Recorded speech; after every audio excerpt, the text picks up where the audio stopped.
The following is a rebroadcast of the 1992 Tri-State Doubles Tournament of Champions. Be sure to join Doug Brown and Dan Murphy on Sunday, October 11th at a new time, 5 p.m., for a brand new season of Stars and Strikes Doubles.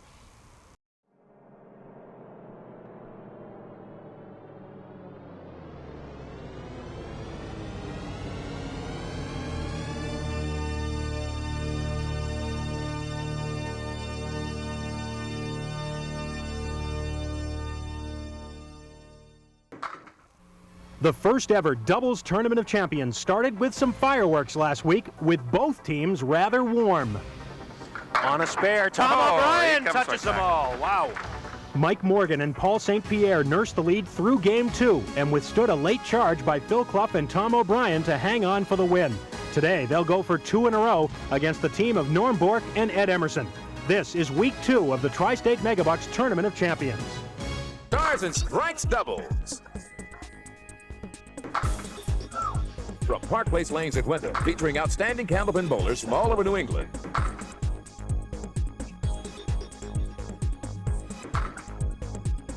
Stars and Strikes Doubles is produced in conjunction with the New Hampshire Candlepin Bowling Association. And now your hosts, Doug Brown and Dan Murphy. And welcome back to Park Place Lanes. Stars and Strikes Doubles now, Tournament of Champions, Week 2. All, of course, brought to you by Tri-State Megabucks. I'm Doug Brown, along with Dan Murphy. Last week we had kind of a funny match. Mike Morgan and Paul St. Pierre got off to a huge lead with a 160. Actually, not a huge lead, but a huge first game with a 164. And then the scores kind of tailed off a little bit, and it was a match right down to the last couple of boxes. Yeah, they seemed to be in control most of the match, and after all said and done, though, it went right down to the final 2 frames. All right, let's meet our 2 teams for this Week 2 of the Tri-State Megabucks Doubles Tournament of Champions. First of all, our number 6 seeded team going for their second win in a row after a victory last week. From Lynn, Massachusetts, Mike Morgan, and from Manchester, New Hampshire, Paul St. Pierre. Okay, Mike comes in averaging 126, has a high triple of 474. And Paul St. Pierre, 125, and his high triple likewise at 474. And for Mike Morgan, if you haven't gotten enough of Mike Morgan yet today, he gets another chance as he's in both tournaments, the only guy in both events, and still alive in both as of now. And he's bowling extremely well, too. Yeah. And now their opponents, the number 4 seeded team for this second week of the Tournament of Champions, from Haverhill, Mass, Norm Bourque, and his partner from Henniker, New Hampshire, Ed Emerson. Okay, and Norm comes in averaging 118, has a high triple of 468, Ed Emerson at 121, and must be 474. Must be something about those numbers. All right, the prize money, 5th place prize money, will go to the runners-up in this show. That's $200, which they will split. The winners, of course, will move on to face another team next week, and we'll tell you more about that in a second because we don't know who that other team will be just yet. We'll take a timeout and come back. 3 strings of doubles on Stars and Strikes coming up in just a minute. Don't go away.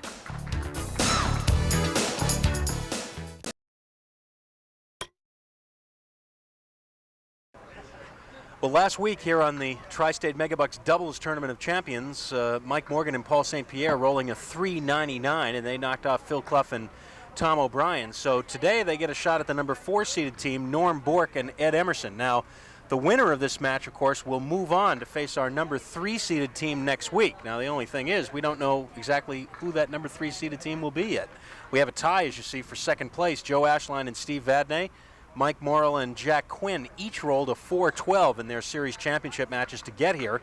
So immediately prior to next week's show, we will have a 1-string roll-off between those 2 teams to determine which team is second and which team is third. Of course, the team that loses that 1-string roll-off will then move right into next week's show against the winners of this match.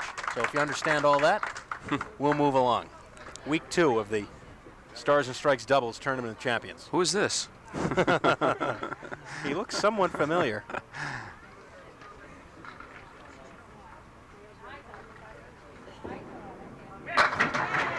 That's basically what he's been doing, too. Unbelievable. If you're just tuning in, if you missed the noon show today, Mike Morgan, of course, the only man on both Tournament of Champions events, and Mike just finished throwing a 455 to beat Glenn LeBlanc. So Mike is already guaranteed to come back next week at noon for Week 3 of the singles tournament. And he's going to see what he can do about getting his team into Week 3 of the doubles tournament as well. A little off target that time to the right. 1, 2, 7, 8, 9, 10. No, I'm not counting. I'm just telling you what pins are standing. 7 Phil on the strike.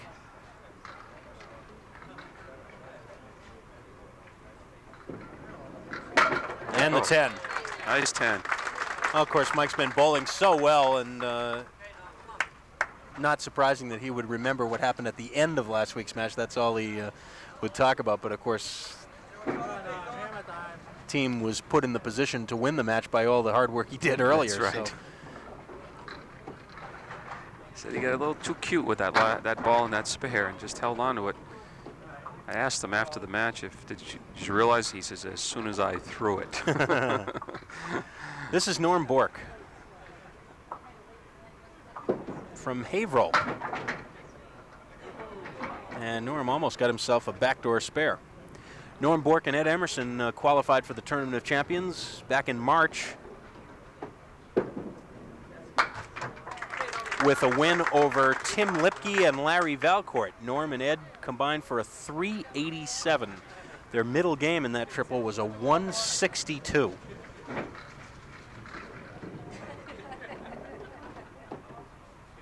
Norm now moving over to lane 31, and he really turned that ball over and leaves a solid 5-pin. Ball broke sharp from right to left, right into the 1-3 pocket, and as Doug said, left just the 5-pin. Gotta hurry. Nope.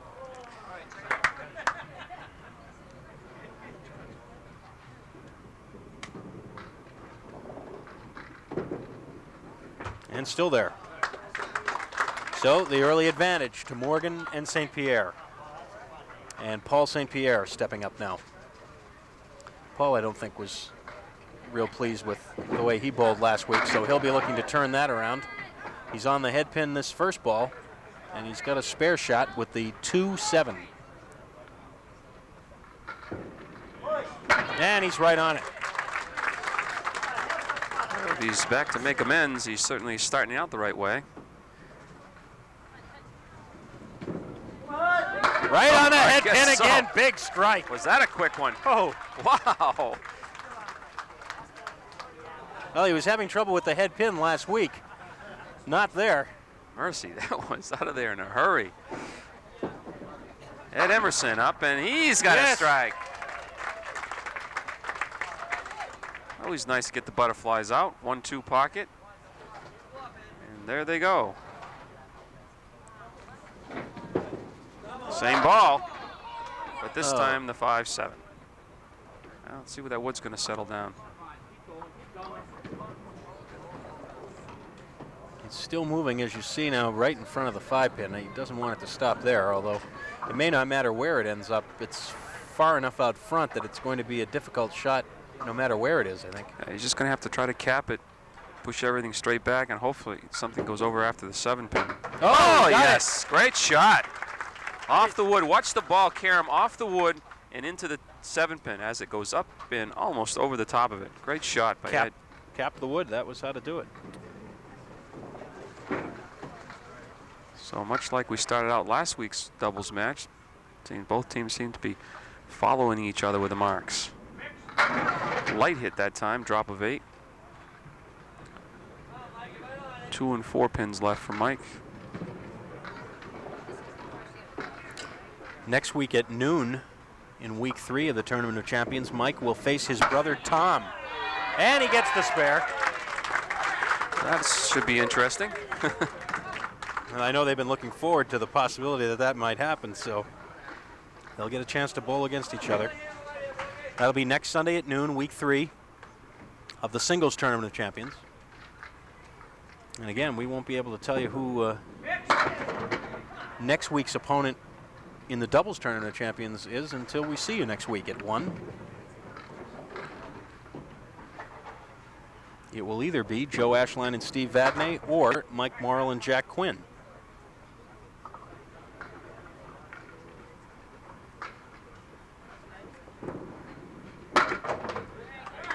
.92 through 6 for Morgan and St. Pierre. Norm Bourque will fill the spare put up by Ed Emerson in the 4th.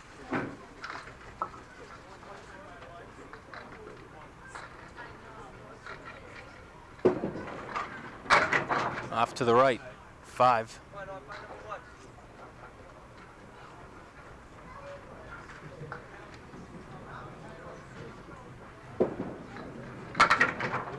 Norm does a lot of his bowling at the Pilgrim Lanes and at St. Joseph's Lanes. Works for AT&T.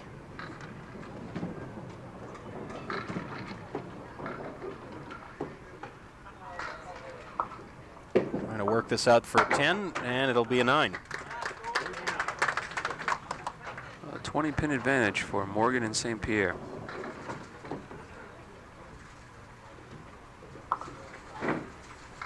The presenting sponsor of the Tournament of Champions, both of them here on the Winds, the folks at Tri-State Megabucks. Just imagine being rich. Tri-State Megabucks, give it a try. And of course, as always, we thank them for their continued support throughout the year here on Stars and Strikes, not only during this event, but all year long.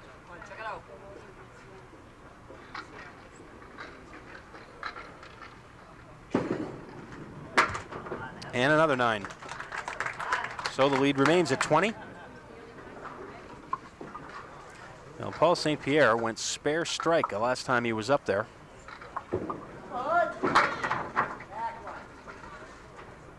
This time missing the head pin, 4 horsemen right, plus the 8 pin in the back. That looks pretty good. Ooh. Just broke sharp at the end, full in the head pin.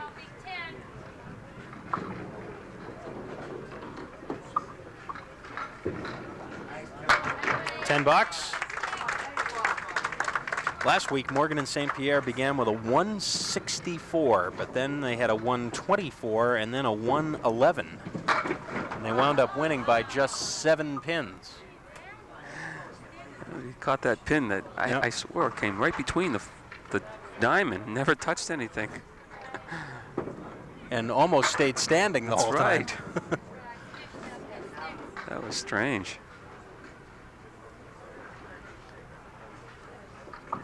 Just when you think you've seen it all in the game of Candlepins and something else strange happens. $9, so 2 open frames for Ed Emerson to work on, trying to climb back from a 20-pin deficit. Early in string number 1. Early in the match, string number 1, not early in the game, through 8. Oh, there's a different one. Well, 4-5. he got the break, actually, but now he's just got to try and see if he can sweep that wood over. He does have an angle on it. Watch out, watch out. That's got enough speed. Turn That's around. got enough speed. Turn around. Ed looked away. He almost missed that one. He just turned around in time to see it go. Came in contact with the 2 pieces there and seemed to pick up speed. And it certainly did there. Off target, let's see. Make it 5. Climbs back to within 15. And got him another makeable spare.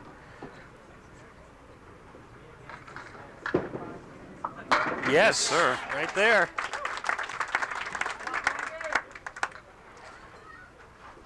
There you see the replay. That cuts it to 14, and they'll even reduce it even more when Norm Bourque gets up to fill that spare. 4 marks for each team now. Mike Morgan.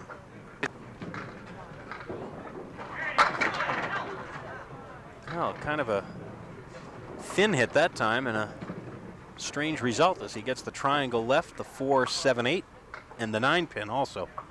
And this wood is moving. He's directing traffic. Look at him. His brother Tom is in the background. He says, "You never know around here." In other words, get the pins moving. I think he's referring to that shot Ed Emerson just made. Well, tried the triangle, tried to come off the wall. Didn't happen for him.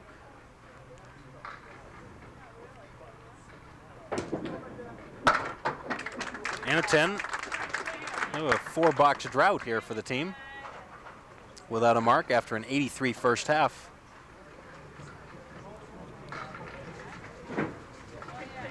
Last week they opened up with a whopping 164 opening game. Gonna be a little bit under it this week though.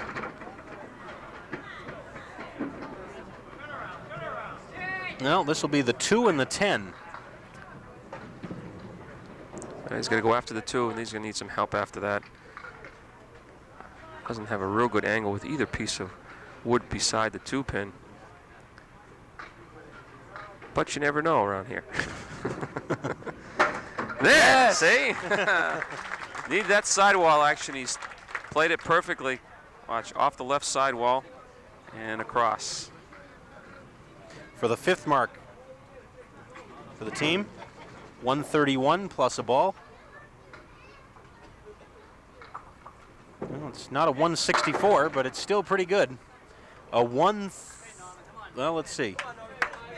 Now that'll be a 6, a 137 for the team of Morgan and St. Pierre. Now the question is, will that be enough to have the lead? If Norm Bourque puts up a couple of marks here, it could be interesting. He's working on a mark, remember? This is a spare fill, and he's right in the pocket, and he's got it all! That certainly cuts into the lead. Reduces it to 4, plus the fill. They can actually take the lead. Even though it might be temporary, because they're still working against a spare 6 in the 10th frame by Morgan and St. Pierre.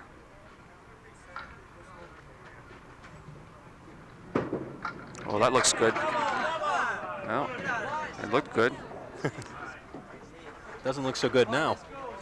I'd have given them the lead, at least momentarily. But you would have to convert this and throw us a big fill. Actually, convert this and throw a strike for a tie. No? No. No, I'm way off. I'm still sleeping. Doesn't matter. It's going to be close. It's going to be close, yeah. It's going to be real close. All the high tech around me, and I still can't do the adding. It's a 9 for Norm and a 134, so 3 pins the difference after 1 game. Good match going here. Morgan and St. Pierre trying to make it 2 in a row. Bourque and Emerson trail by 3. We'll be back.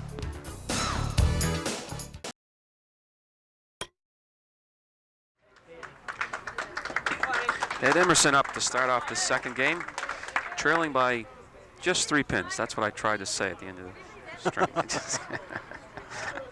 I knew you were trying to say something. I just couldn't figure out what it was.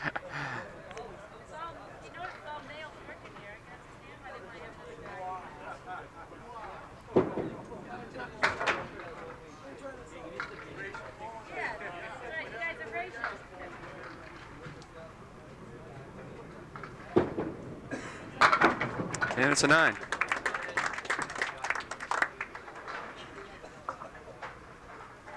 Ed is the owner of the B&L Bowling Center in Hillsborough. Good looking first ball, leaves the 10 pin. Actually, he was just about full in the head pin.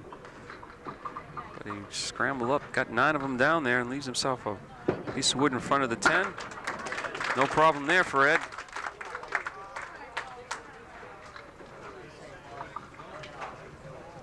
Mark number 6 for the team. Mike Morgan and Paul St. Pierre have 5. This is Paul St. Pierre starting the 2nd game for his team. Punch out! Well, Paul kind of a sheepish grin as he turns away. He'll take it. You never know around here, as someone famous once said. Just turned just at the right angle to come back. The 6 into the 3 into the head pin.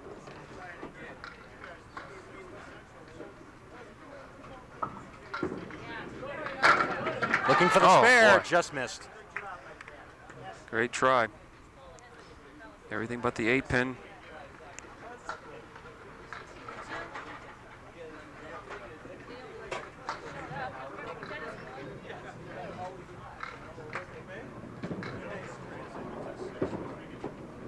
And it's a 10.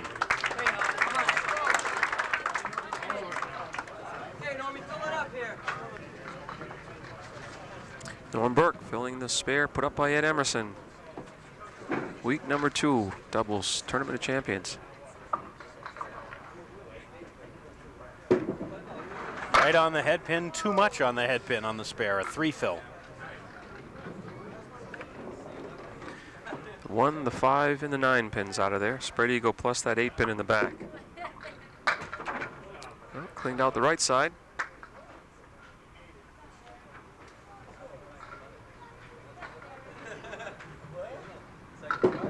One of our participating sponsors in this series here on Candlepin Stars and Strikes, the folks at Somerville Lumber.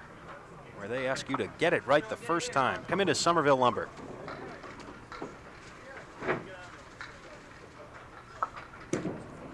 Right on the head pin again, this time leaves the 10. A difference a few inches make. Last time on lane 32, he was full on the head pin. This time just coming in at a different angle and drops 9 and, just sliding by the 10 pin. So Mike Morgan will have 2 open frames. Trying to build up the lead for the team. Stands at 10 right now. 7 in this game, 10 overall. Mike lives in Lynn, as you undoubtedly know by now. Wife Kathleen, son Mike, and he's got the 5-7 with no wood except in the channel. You're going to try to cut the 5 pin on the right-hand side, jumping into the 7 pin.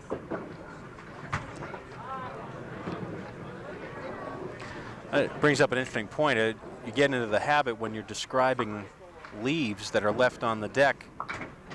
When there's no wood, you tend to say, as I did, no wood, but you really do have to take into the consideration the wood that's in the channel, because that is playable, provided you hit a pin on the deck first, of course, and if you get things moving around, especially here. What happens a lot of times, if you have a piece of wood in one of the channels and you play a piece on the deck, well, if it goes into the channel, it's coming out a lot faster because of the room that the other pin is taking up. So, yeah, it's another one of those scientific decisions you have to make a lot of times in this game. Spare in the 4th for Mike Morgan as he drops 9 in very solid fashion and then picks up the single for the spare. His team in the lead, just about at the halfway mark. Week 2 of the Stars and Strikes Doubles Tournament of Champions. We'll be back. Ed Emerson.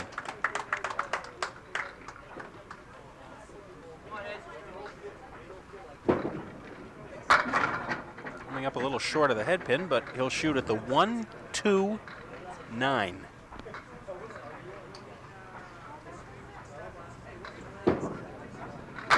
And he's got it for the spare.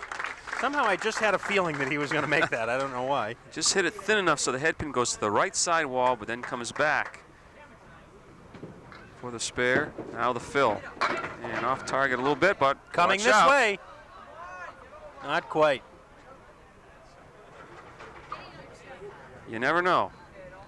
Could happen to you.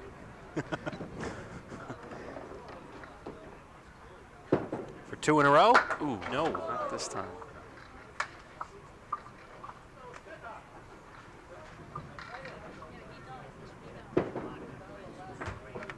Nine, 67 through 6. Spear now working for Paul St. Pierre. See Paul's high single at 197.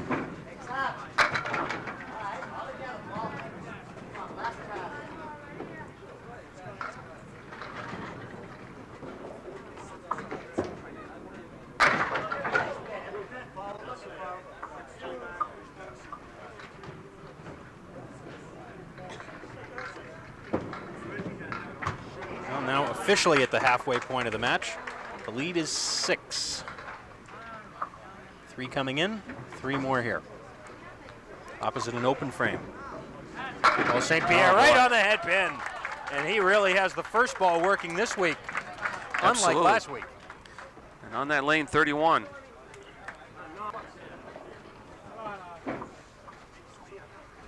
That's 4 strikes already for the team of Morgan and St. Pierre. Norm Bourque trying to make extra things happen here. He leaves the 1 and the 10.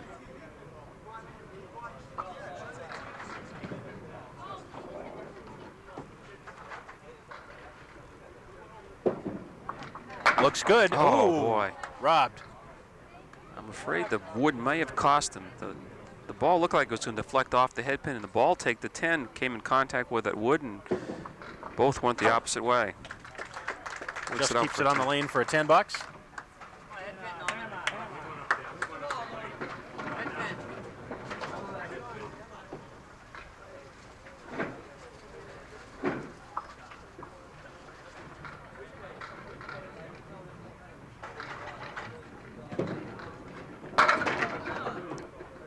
7 drop. This time the 5, 6, and 10.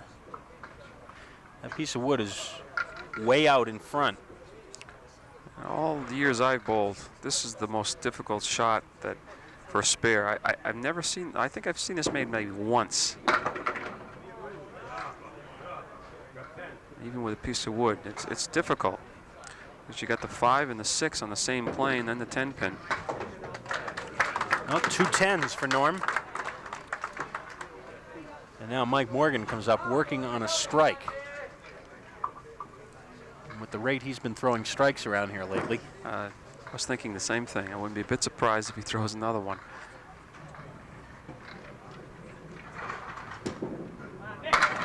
Little full. Well, he kicked out the 7 pin. The 3 to 6 left, piece of wood in between. He could miss this to the left a little bit, still make it to the right. No good to the right. Like, he threw his hands up, he knew. He said, any place but there. If I missed it to the left, the wood would have twisted in between the 2 pins and still made the spare. Now Mike's still upset with himself. After he threw that last ball to get the 10 box, he kind of looked away in disgust. Still thinking about the previous shot. Well, probably just left his mind now. He's concentrating on the next frame. That's what you have to do. You miss an easy shot, you just got to forget about it. If you think about it for the next few boxes, you're really in trouble. As Mike said last week, this is not a thinking man's game. That was a great one.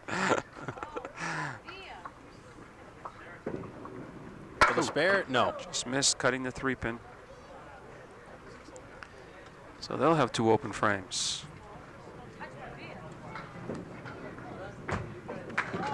Eight. And actually lose a couple in count. Lead stands at 14. Neither team seems to want to take charge of the match so far.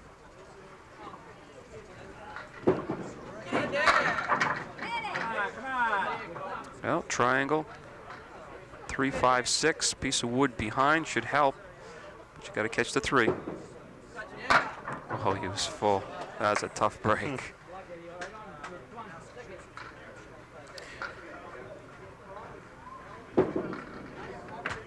$9 bucks.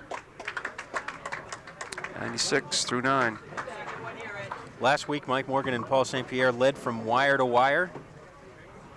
I take it back. There was a box or two in the first game when they trailed, but other than that, they led all the way, and they've led all the way in this one so far, but Ed Emerson puts a strike up in the 10th.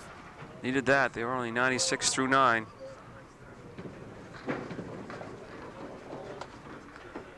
Can make it a lot closer. Chances are they won't win this game, but certainly can make it a lot closer, especially if the team of Morgan and St. Pierre do not mark the final 2.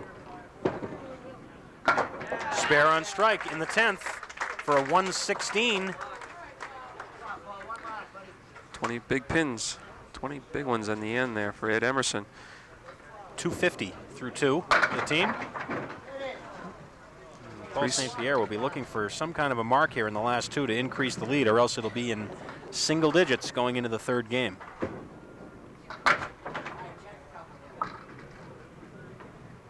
Well, they have to knock down 2 to maintain the lead at 14. They're opposite a 9 frame. And they'll drop 1. 106. So it's 13, but they're opposite 20 pins this last frame. Spare, strike spare by Ed Emerson. Ball's right in the pocket this time. Leaves the 4 pin.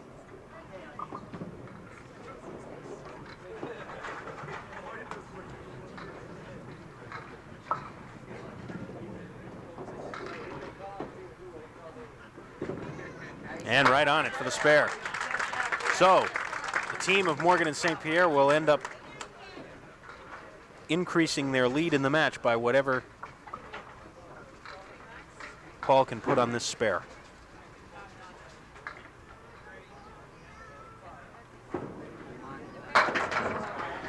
And it will be 5. So the lead will still be in single figures in spite of that mark. It's an 8-pin difference, 258 for Mike Morgan and Paul St. Pierre, 250 for Norm Bourque and Ed Emerson. Good match going, 1 game to decide it, and we'll be back to do that right after we do these messages.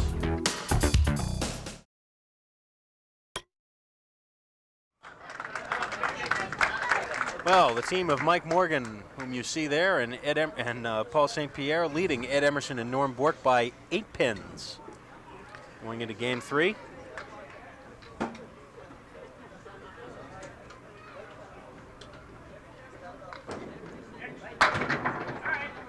Mike pulled that one a bit, but he'll have a spare leave.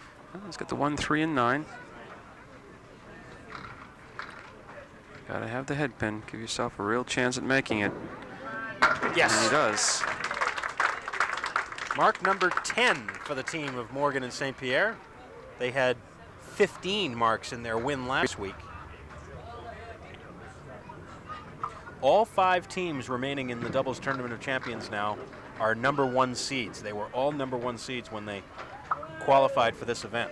The only team that made it that was not a number 1 seed was the team eliminated last week, Phil Clough and Tom O'Brien. They came up from a number 3 spot to get into the tournament. That just proves how difficult it's been all year long on both shows to win back-to-back matches, even 2 in a row, never mind 3 or 4. Well, Mike Morgan is going to have that piece of wood checked. Joe Paglia had gone down there. It's going to be close because it just fell forward. Mike, yeah, he was hoping it was going to be out of there. He was smiling. He knew it was going to be close. He was hoping to buy a call there. I He think didn't so, get it. yeah. Didn't get it. And the wood is in the exact wrong spot. You can't really tell from that camera angle, but it is directly in front of the 3-pin. And it seems that the only play is to cap it. The question is, will that be good enough? We'll find out. Now, see, playing it on the right of the cap, just spread it out of the way as you saw.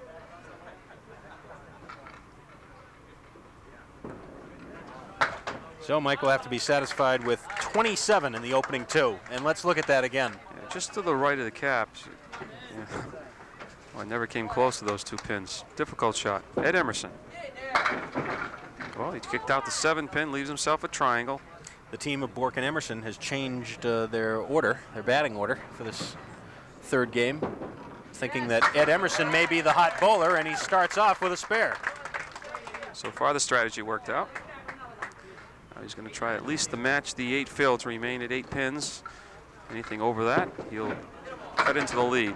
Now he's going to have some help here. 7-pin drop. So he loses 1 in count, but he's got a chance for another one. The 5, 7, 8.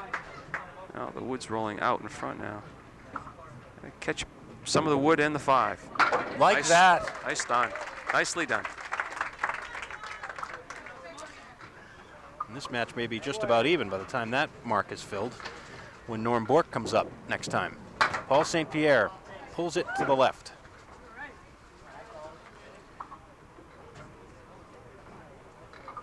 Well, right back, though.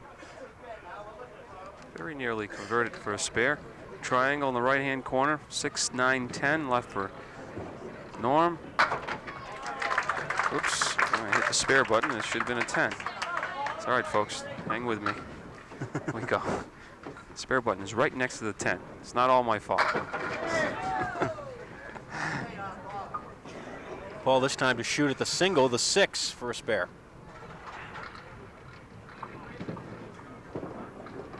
And he's got it. He was a little worried. Well, as the match progresses, each ball gets more and more important, but I'd have to say this is one of the more important ones. Norm Bourque is going to fill the spare in the 2nd. Chance to take the lead.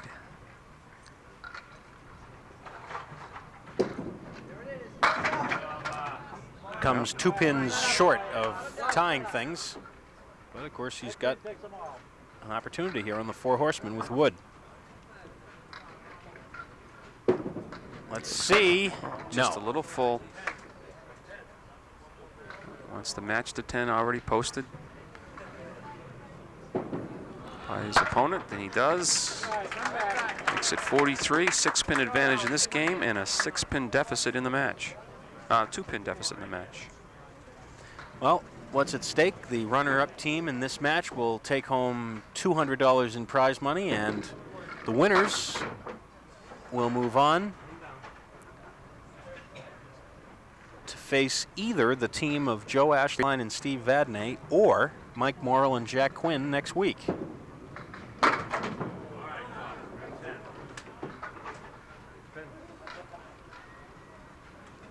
Well, it looks like we're going to have a sprint to the finish here in a very close match in week 2. Norm Bourque rounds up that box with a 9. We will take a break. When we come back, Mike Morgan will be filling a spare, trying to add to the lead. He and Paul St. Pierre have it, but it's still a slim one with 6 frames to go. We'll be back.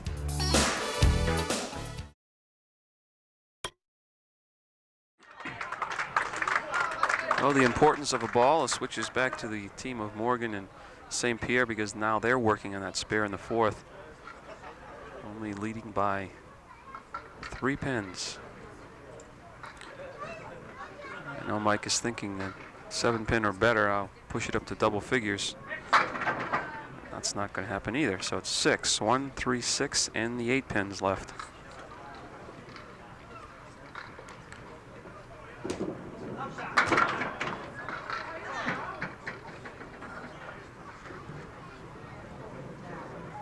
Mike and Paul actually had a 20-pin lead very early in the match after the first 5 or 6 boxes, but it's been very, very tight ever since then.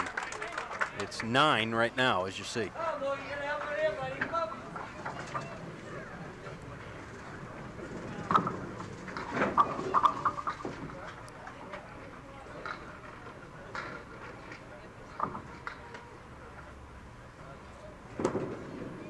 Right back on the head pin for a big strike in the 6th. Well, it's one way of protecting a lead. Throw the strikes. Ed Emerson working on an open frame before he has to contend with that strike, and he's thought he's going to get a strike of his own. He leaves himself the 4-7. For the spare.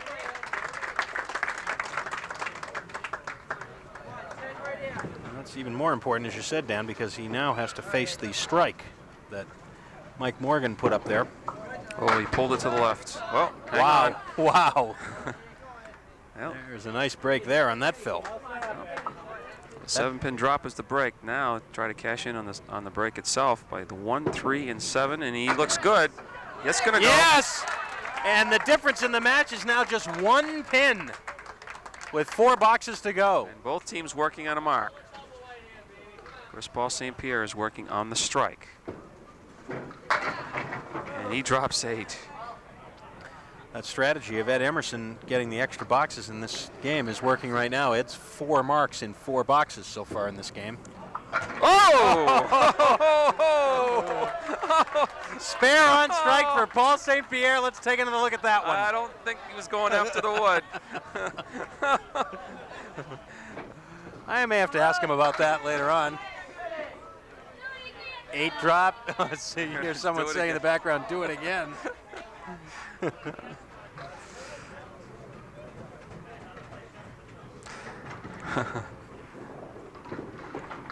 And he does. He's still smiling, so I have a tendency, I know, to think what that answer is going to be when you ask him.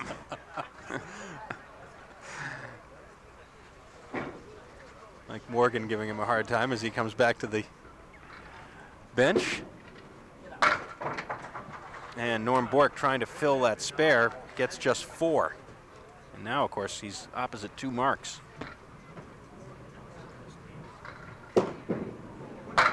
Oh, everything but the head pin. So a 1-pin match is going to turn into a lead for Morgan and St. Pierre. 16 right now. From 1 to 16, and they're still threatening because they already have a mark posted in the 8th. Yeah, you would think that Norm Bourque would have to get a mark put up here in the 8th in order to give his team a fighting chance here. Oh boy, look at this. The 8 and the 9. Well, at least the piece of wood is going to stick around.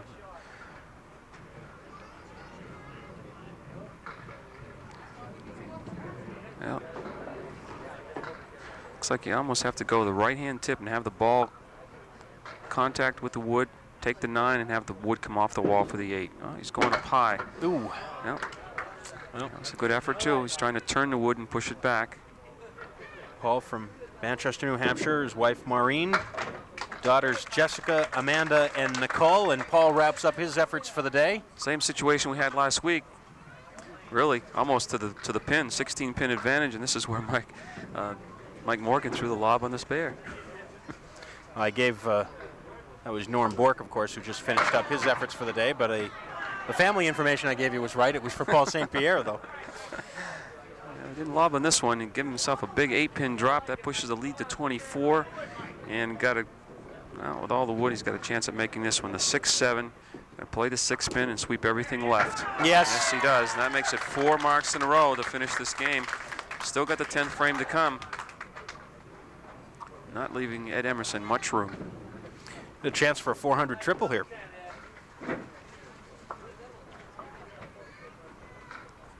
Chance to just about lock Ed out, too. A 9-box would be a 400 triple for the team. It's still mathematically going to be in it, but he's going to have to throw some strikes.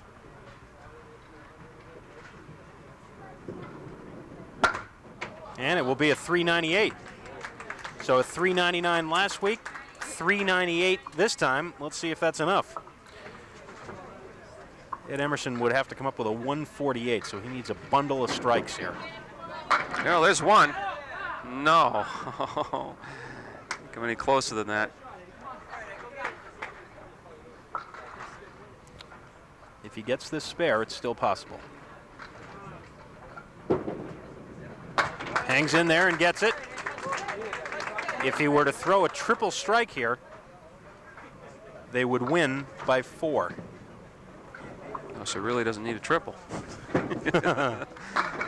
He needs one, though, and he can't get it. I'll tell you, he threw 2 excellent balls, the 9th and the 10th. Left the 10-pin in the 9th, and now the 7-10 in the 10th. Certainly tried to put the strikes up there. So Morgan and St. Pierre will be moving on. It'll be a 379 for Norm Bourque and Ed Emerson. A 19-pin victory for Mike Morgan and Paul St. Pierre. They win their 2nd in a row here on the Stars and Strikes Doubles Tournament of Champions. We'll be back to talk to all the bowlers and fill you in on next week right after these words.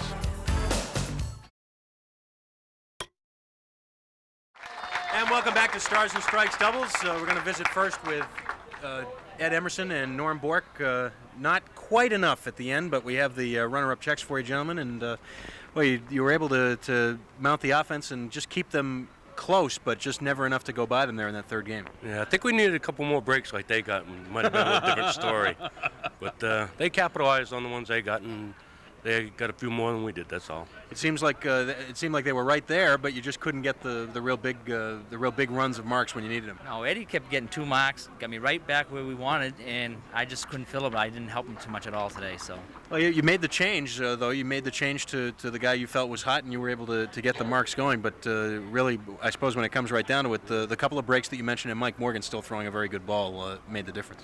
Right. I told Norm, I said, I didn't realize what I did to him last time after he threw the double, make him sit down. I felt guilty.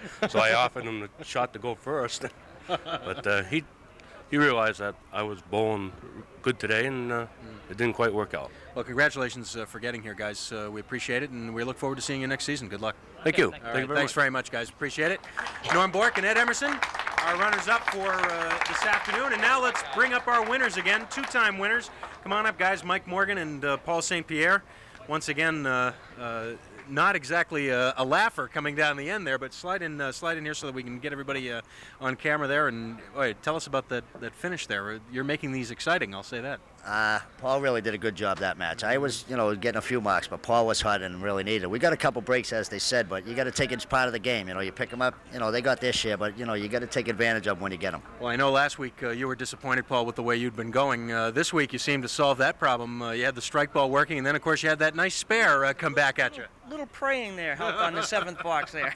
Helped quite a bit. Is that how you played that? Come on, you can tell us now. Oh, I prayed, yeah.